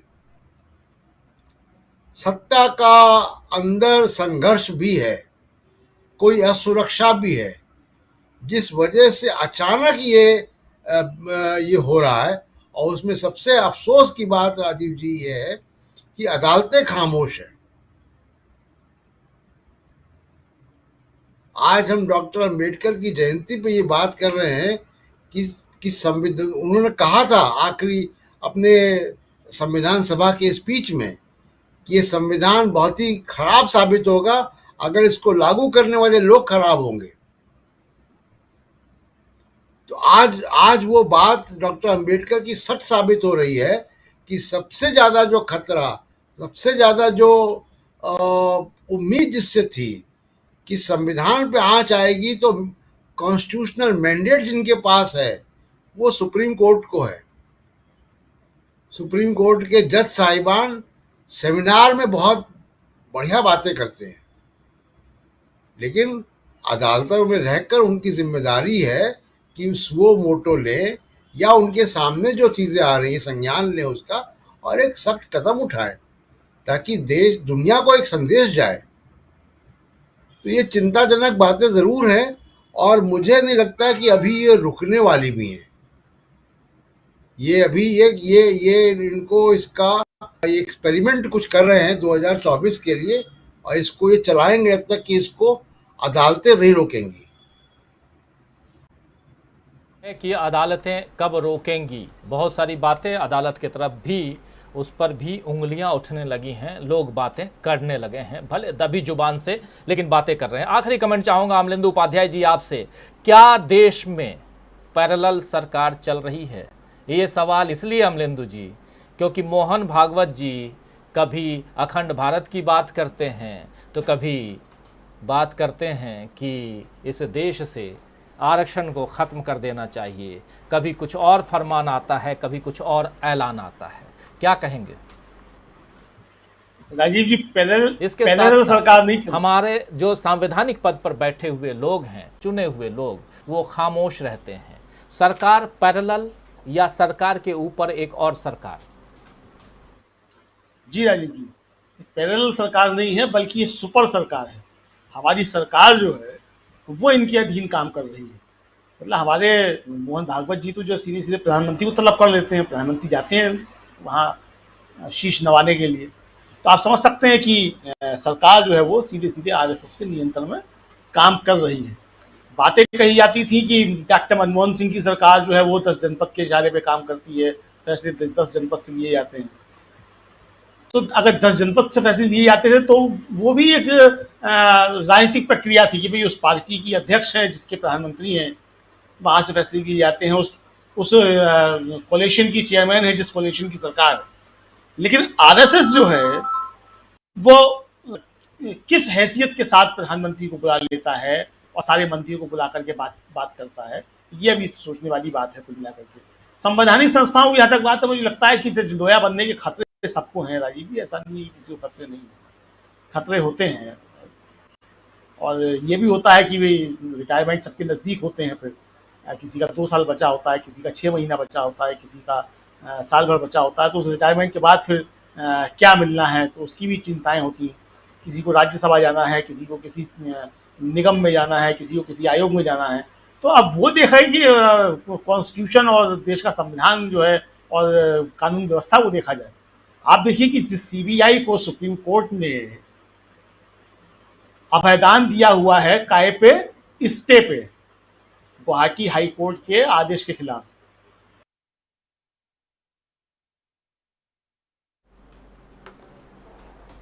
अमलेंदु जी डिस्कनेक्ट हो गए हैं और ऐसे भी समय जो है वो ख़त्म हो गया है, और जो बातें अमलेंदु जी रख रहे हैं और जो आखिरी सवाल बहुत महत्वपूर्ण सवाल है जिस पर आगे कभी चर्चा होगी, तो मैं चाहूँगा कि हमारे जितने साथी हैं जो हमारे साथ जुड़े हुए हैं ये लोग भी अपने विचार रखेंगे। लेकिन आज इस कार्यक्रम को यहाँ समाप्त करना चाहूँगा, उससे पहले आप तमाम साथी, वरिष्ठ साथी हमारे साथ जुड़े रहे।